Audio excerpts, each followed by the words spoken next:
వచ్చినావు? ఇక చెల్లె నువ్వు భక్తితో ధ్యానం చేస్తున్నావు కదా చెల్లె, అప్పుడే వచ్చిన చెల్లె. అయ్యో అవునా అన్న, నేను ధ్యానంలో ఉండేసరికి నువ్వు వచ్చింది కూడా నాకు తెలియలేదు. అదే చెల్లె, ఇక నువ్వు భక్తితో ధ్యానం చేసుకుంటాను కదా చెల్లె, ఎందుకు డిస్టర్బెన్స్ చేసినా అని చెప్పేసి అచ్చి పక్కన కూర్చున్న చెల్లె.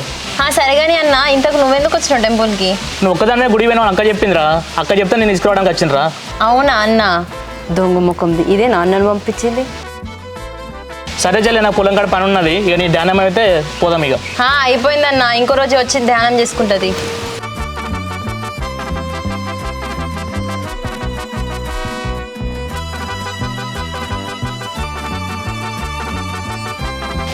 చెల్లె, ఈ బండి ఎక్కడ చూసినట్టు అనిపిస్తుంది.